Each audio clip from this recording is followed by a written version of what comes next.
Hello, everyone, and welcome back to the Southside Blueprint Podcast. I'm Justin Teedy, and today I'm joined by Billy Rabbit and Aaron Kraling. Today we're going to be talking about a concept called golden handcuffs. Ooh, I like it. A little X-rated action, huh? Yeah. Oh, this is the wrong podcast for that?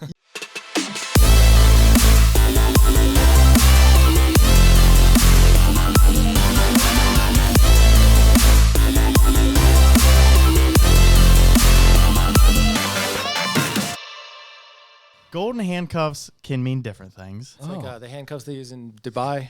Yeah. So, The golden handcuffs. It's on Aaron's OnlyFans channel. yeah, One of them. one of them. So one of the more common things people think of with golden handcuffs on the PG side of things is, being kind of locked into a career. That's not what we're talking about. We're talking about, it's kind of a theory that homeowners are locked into these, 3% interest rates from the COVID times, and, they refinance or they purchase during those times. And because of that, they're not selling their homes right now. Even if they want to, or they'd like to get a different home, they're really stuck on the fact that they have such a low interest rate. Sure. And, even it's really just, it's a trap, and it's just a numbers trap for them. So they see that they have this lower rate, they got this low payment, and they say it can never be better than this. So why would I do anything? Right. So it's kind of like just a payment shock alone. They don't see the equity that's been put into the house that has, appreciated in the house. It really just comes down to that interest rate. So probably the mortgage payment, probably the monthly mortgage payment is probably what's got them trapped in most. I would say so. Wouldn't you think? Yeah. I'm in a situation, my mortgage is $1,400 a month. I don't want to pay more. But, I do realize something that most people don't when they're in that situation, and that's that I could 100% rent this place out for $2,500 a month, get another house, and my effective rate, payment would be about the same. So, it's a situation that people would think they're stuck in, but you're not really. You just have to be a little creative. Yeah, no, I think that's a good point, because I think it's not even just the monthly payments. I think sometimes the rates that people see are preventing them from even starting to look into the process. Well, sure. But they're having to, I guess, come to the realization that they got a worse deal, I guess, right? Right. And nobody wants to get a bad deal. So Never, not the bad deal. But yeah, no, what the point Aaron brings up is good. And that's kind of what you guys were talking about with Mike earlier, the rental, keeping one as a rental and the opportunities you have with that. Yeah, for sure. I think the golden handcuffs, right? So, we hear it every day. Every day we're talking to people visiting the website. We hear that all the time is, I'll buy a house, or I'm sitting on the sidelines until the rates come down. And what's the magic number? 3%, 2%. That might not ever happen again. Not likely in our lifetime, no. No, I think, I don't think that people understand really what caused that to happen. It was really a knee-jerk reaction of, anything, right? So we stopped producing wood, right, because we were afraid that demand was going to go down. So all the, manufacturers of, 2x4s decided that. Well, nobody realized that all of a sudden we're stuck in our house during COVID and we want to do projects. So everybody became this project person at home, and all of a sudden the demand went up. And so I think nobody understood that too. Like, I think it was, oh my gosh, this pandemic, everybody's going to be, trapped inside, and nobody's going to want to buy a house. Let's make sure that, we don't see the end of the world, and let's drop interest rates. Well, unfortunately, what happened was that people decided that I need more space, or I want to move, or all of a sudden I can telework and I don't have to live in the city. I can go and get chickens and eggs and go out to the countryside and or let's go live in an RV and, all this crazy stuff or whatnot. But yeah, I guess the thought process of being stuck because of an interest rate is so silly to me, because I understand it. And look, at the end of the day, if you feel like you're never going to borrow money at that cheap of a rate, then keep it as a rental property.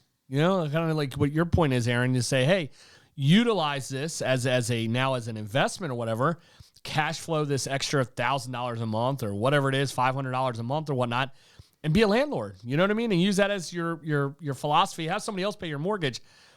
But I just, I don't know. I get so, I don't know, agitated is the word. I don't know. And I get it. Nobody wants to have a bad deal. But to be fixated on a number of rates, when in reality, what's going to matter more is the affordability of whether or not you can afford it, right? Yeah, So- I think a lot of people, you talk about peeling back the layers quite a bit, and I think that a lot of people they're just seeing the outside of this, perceptual onion. Yeah. So they say this is the interest rate; it's too much. But you start peeling back the layers, they've got all sure. this equity in this other property, and they can create a situation to where it's beneficial to them, and they can get this new place that they want. Yeah, I mean, people were buying cars for higher interest rates, and I get that, right? I mean, and I guess everybody gets so fixated on interest rates, and I get it, yes. I mean, certainly the cheaper the interest, but it also does a couple of things and really what we saw in 2020 and 2021, and when the market spiked, it was because all of a sudden you gave all the power to the buyer, right? So you shifted all the power from the seller to the buyer. The buyer all of a sudden had all the power because now they could, loan more money, or they could lend money for, they were approved for more or whatever. So we gave them all this buying power, and then all of a sudden demand went, or then the amount of houses actually went down or whatever. So all of a sudden now we had a shortage on, product or homes. And so that all of a sudden that expedited, that. And then on top of that, you had people, waving in, appraisals or going over appraisal value, and all of a sudden, and then the market just went all the way like a roller coaster. So, but I mean, I guess the whole idea of this golden handcuffs, or I can't move because I'm at a low interest rate, is silly. I mean, really at the end of the day, if let's say today, right? Let's say hypothetically, let's say we're at 6%, right? National average close to 6% now. Close, yeah. Let's say like it never gets lower than 6%. What did you lose? Your 4% annual appreciation. Absolutely. I mean, you're losing that or whatever, and you're paying 100% interest, right? And I hate so many cliches and all these gimmicks and memes that we see in the real, but literally you're paying 100% of that to the landlord. You know what I mean? And so like you're really, in theory, you're paying 100% interest, right? When you're talking about renting. Yeah, absolutely. And so it just comes down to if you're comfortable with the monthly payment and you want to move, or you want a bigger house, or you want to be in a different school area, or whatever it is, and it makes financial sense for you to do it, or you're comfortable doing that financially or whatever, then move. I mean, we've seen appreciation throughout the last 30 years in Maryland. I mean, it just continues to grow. I mean, other than those couple years, really directly right after 2008, other than that, there's always been a positive increase. And so, I mean, I just think that, if you're planning to move, I mean, certainly not, don't do it for the aspect of like, hey, I'm going to buy a house and only be in it in a year. Because of the appreciation, you're going to see the value increase. I mean, it's just, I don't know. It's just so silly. I mean, and like I said, if the rates just stay at 6% for the rest of our life, or gosh forbid they go up. Right. You know what I mean? Yeah. I mean, what happens if they go to a normal of 7%? 7% is now the norm. Well, now you just lost out on the next best rate, which would have been 6%, which would be today. So, and you can always refinance. Yeah, no, and I think that's a good point. I think that's kind of the mindset we should have moving forward. As you can always compare things to events in the past. Sure. 3% rates of the past, but the thing is, moving forward, that's likely not going to be our reality. So It's hard to predict, but the beautiful thing is the rates go down, you can refinance. right. You know what I mean? Like you're not stuck to that interest rate. You know what I mean? I mean, that's how so many people took so much advantage of buying a house in 2018, 2016 or whatever. They stayed in the house. They were happy with the house. They refinanced all of a sudden this super low interest rate. Now they're living like, kings and queens or whatever. That's great. You know what I mean? But to stay in that house or to stay miserable in the home that you're in right now just because of an interest rate just seems so silly. And it's all relative, right? Like my parents, a little bit older, obviously, they talk about back in the Reagan administration, 11, 12% interest. And I remember my mom told me this story. Yeah, we refinanced for 6%, and they were happy. Oh, sure, it's yeah. all relative. Yeah, it is. I mean, and at the end of the day, I mean, the market does a pretty fair job of kind of self-regulating, really. I mean, you know what I mean? Like, yes, rent's up, mortgage payments are up, but also is the cost of eggs. You know what I mean? Also, fuel is up, cars are up. I mean, it's not unheard of for somebody to go spend $70,000, $80,000, $90,000 for a vehicle now. You know what I mean? I mean, we talked to a lot of the lenders that we work with, and they've got $3,000 a month in car payments. Wow. You know what I mean? And that's certainly depreciating. You know what I mean? Or they go out and buy an RV or whatever. They buy a camper for $100-some thousand. They drive it off the lot, and all of a sudden it lost 25, 30% of its value literally by just driving it off the lot. And so, yeah, I mean, everything, like you said, Aaron, everything is relevant or whatever. But at the end of the day, I mean, I think you really have to look at things globally, right? Look at the whole picture. And I think that's, unfortunately, we don't do a very good job of that, is really looking at everything, from the 30,000 view, Expand on that. Well, so everything is so, like, for instance, right? We talk about this a lot. You talk to somebody that comes on to the site, they register, they're looking to start their home search, they're, excited over the whole thing. Maybe they're renting currently. And all of a sudden we say something about, oh yeah, what price house are you looking in? Well, they have no idea, right? But they can tell you or whatever, hey, every month I'm very comfortable paying $2,500 a month, right? Granular a little yeah, bit absolutely. More. So, I mean, I think you got to look at it from the big picture standpoint of, hey, I own this house, whatever. To your point exactly earlier, I own this house or whatever. I'm not overly excited about it. It's too small. It's not in the right area. I want to move, whatever it is. Want to retire, want to upsize down, whatever it is. But I have this 3% interest rate or this 2.5% interest rate. And now all of a sudden I can't move, right? I'm going to be miserable. I'm, 70 years old or whatever and living in a split foyer or whatever. Can barely go up and down the stairs or whatnot. But I'm going to stay there because I've got a 3% interest rate or a 2.5% interest rate. Well, there's so many different situations or scenarios that you can play. You know what I mean? Maybe it is taking the equity out. Maybe it's renting it out. Maybe it's using the cash out of that. Maybe it's looking for an inexpensive house. You know what I mean? To keep the payment the same or whatever it may be. But again, you have to look at it from the whole situation to see what makes the most sense, whatever. But I think sometimes we get so fixated on only one solution that we can't see past it. And I think so many people right now, they're only fixated on what's the interest rate? What's the interest rate? Well, at the end of the day, it doesn't matter, right? So, I mean, if the interest rate's 3%, but the mortgage payment's $3,000, or let's say the interest rate's 6% and it's still a $3,000 monthly payment. I mean, other than, yes, I understand the interest and things like that you're paying through the first years. But again, I mean, sometimes it's like you can't make that investment for only living there for 1 or 2 years. The days that we saw of COVID where somebody bought a house at, in 2020 and then sold it in 2021 and made a profit, I don't know. I mean, that's unheard of. You know what I mean? That's such a rarity. Yeah, if we're looking at the average 4.5% per year, after all the fees it takes to own it, to sell a house, you're looking at ideally like 5 to 7 years minimum to gain some equity, right? Yeah, I mean, you are. I mean, there's lots of different things that go into impact that, right? I mean, I guess initially, make a smart decision when you buy. You know what I mean? Don't overpay from the front side. You know what I mean? So, I mean, that's the thing. I mean, and right now what the market is, yeah, you might be waiting out for the 3% interest rate, but what happens if I can save you $20,000 up front? You know what I mean? Today, by having the seller pay those, your closing costs or whatnot. Yeah, golden handcuffs got you. Yeah, right, exactly. So you're going to be golden broke. That's what you're going to be. So, but no, I mean, I just, again, it's all about having the right mindset, I guess, going into this or whatever, and really looking at it from all different angles. Makes sense. I mean? Yeah, for sure. So what else you got? Yeah, so one of the effects of the golden handcuffs is kind of the scarcity it's putting on the market, with less sellers interested in selling simply because of the rates. It's led to less houses being on the market and more buyers competing in a smaller pool of homes. So you guys want to kind of talk to what, inventory issues? Inventory.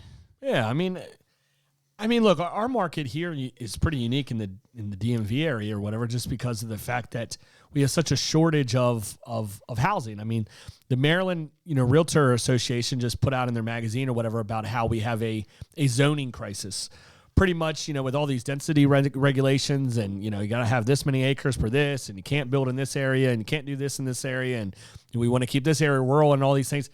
It's really put the golden handcuffs on builders. I mean, it really has, you know what I mean? And I understand the whole thought process or the philosophy around this. Yes, let's keep Southern Maryland rural, or let's keep this part of Maryland rural and things like that. But at the end of the day, too, I mean, it's really created this horrible issue where, if you're acquiring a piece of land at, $200,000, $300,000, in order for a builder to make profit, and I hate to say this, that's what they're in the business to do, is to make profit, they're going to have to build a $700,000, $800,000 house. You know what I mean? I mean, they're going to have to do that to make it make sense and for them to take the risk of it. And so now all of a sudden you've got $700,000 house or whatever, $800,000 house. Or the next solution is to build townhomes, which everybody gets into an uproar over. So, I mean, we've really kind of done this ourselves, like locally. I would say, if you're looking at it from, let's say, like a nationwide issue with inventory, I think we have issues for sure or whatever, but, I think if anything, it shows that by all these investors wanting to invest into real estate, all these like private equity, all these different, ways of, these companies going out and buying these, portfolios of rental properties, it shows that it's a very solid investment. You know what I mean? So I don't know, Aaron. I mean, what do you think about inventory?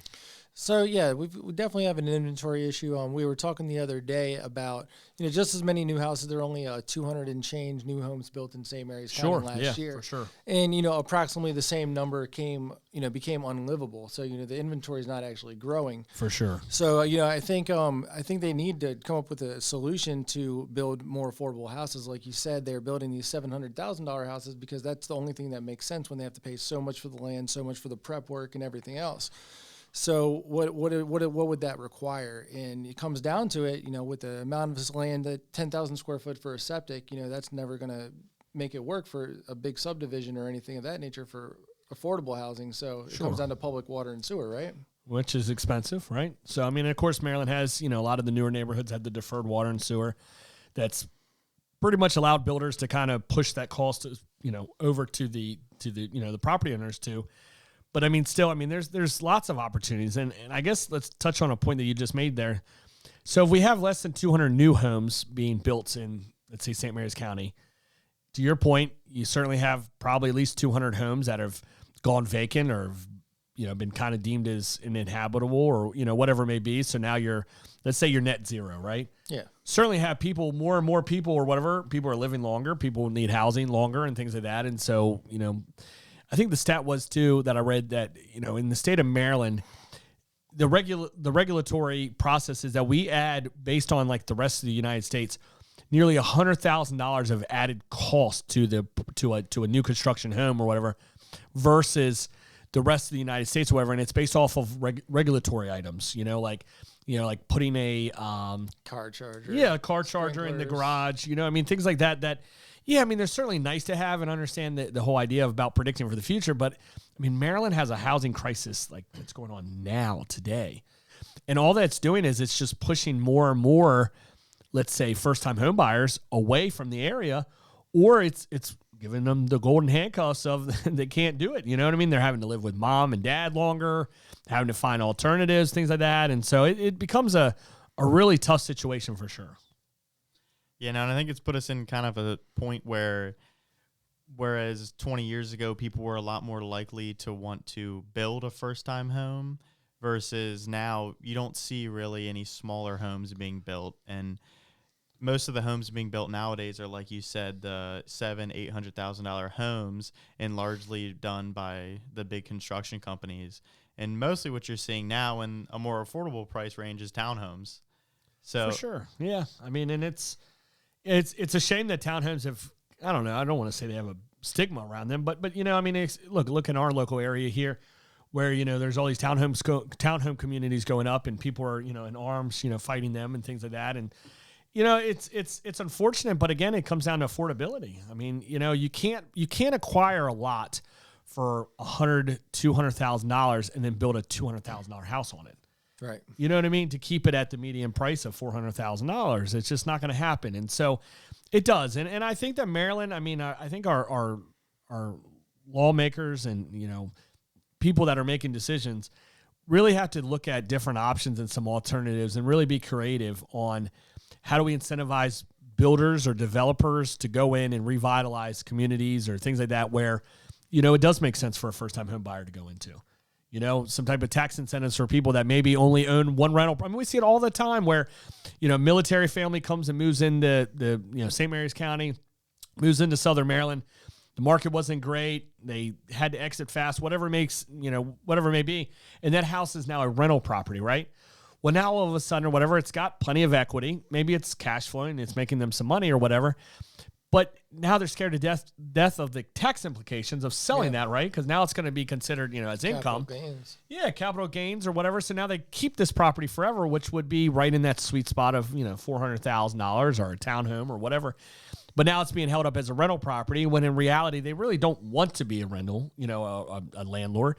But they're kind of handcuffed into being that, So it's very unfortunate. So I don't know. I don't know what the right answer is, but I feel like there's got to be a little bit of give from different parties or whatever to say, hey, how do we create more inventory, or how do we incentivize developers and builders to go in and actually do something that's going to generate more homes?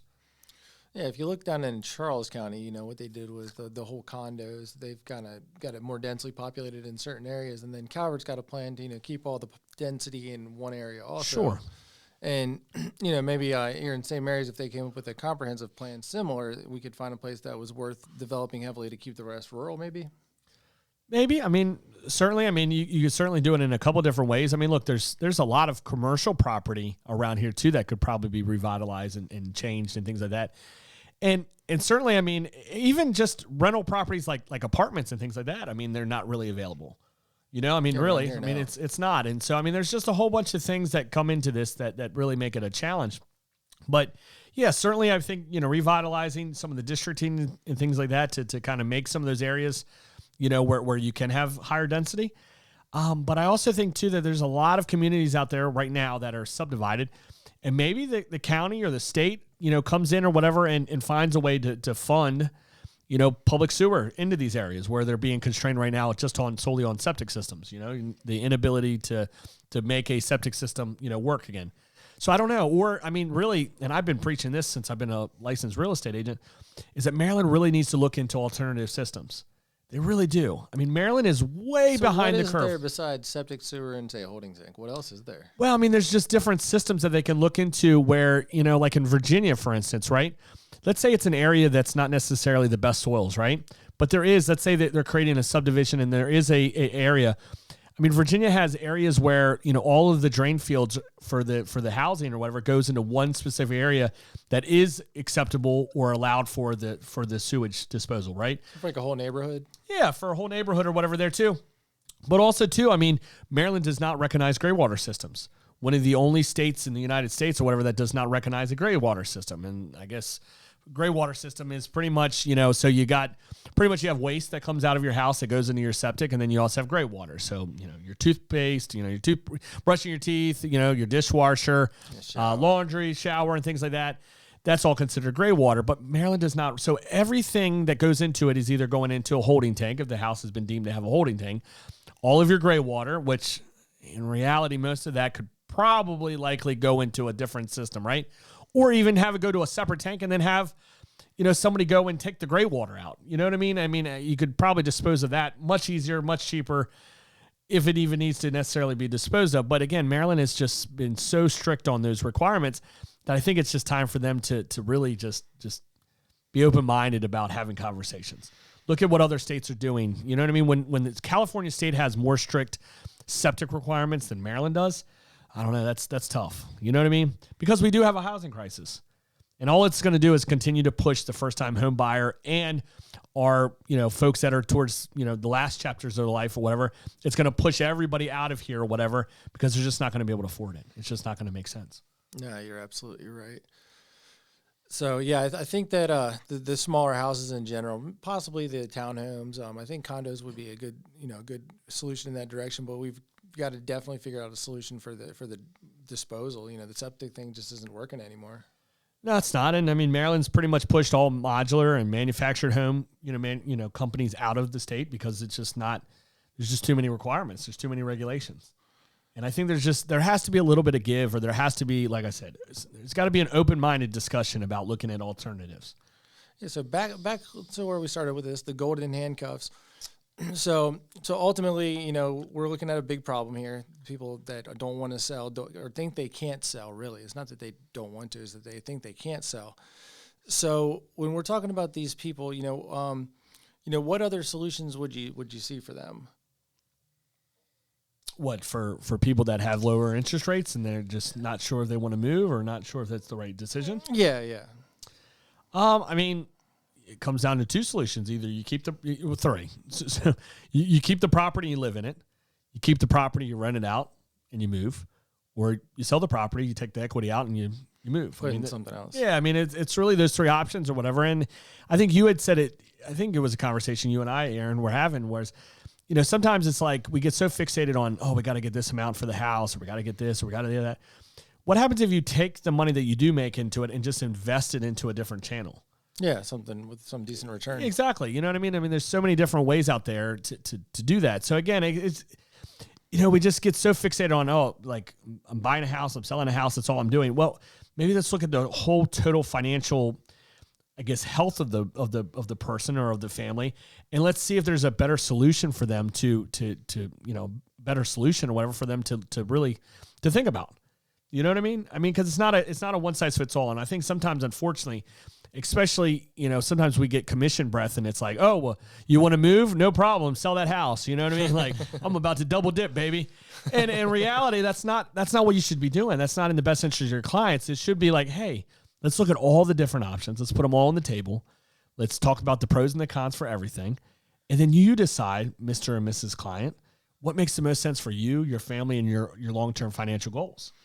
You know what I mean? That's the difference between an agent and a consultant. Yep. Yeah, no, for sure. And it's just, it is unfortunate or whatever, because, and we get people all the time that want to do that. They want to get into, investing or rental portfolio or whatever it may be. And like I tell them all, it's a long-term game. You know what I mean? You're certainly not going to go and make a whole bunch of money off of it today. But 10, 20, 30 years from now, you have an investment property that's going to have some serious equity, and then you can decide what you want to do with it. So, I mean, there's lots of people out there that pretty much off their rental portfolio, that's how they retired. Yeah, absolutely. Yeah, so what else there, Mr. TD? Mr. TD. Yeah, no, we kind of touched on a lot of the aspects of the golden handcuffs. It's just kind of, what the concept is, how it is affecting the market, and then what the options are for sellers. Just kind of going over it again, how it is more of a psychological thing than it is a physical thing. Because don't get me. I guess let's clear that up a little bit. So it's really a true thing, right? So I mean, what does it make more financial sense for somebody to sell their house at 3% to go and then buy a more expensive house, right, at a higher interest rate? Probably not. Or maybe even the same house, right? Maybe they just want to change area. Does that make financial sense? On paper, no, it does not. But what I think, at least my message that I think I would like to portray, is that you've really got to look at it from like the whole picture of what you want to accomplish. Mm-hmm.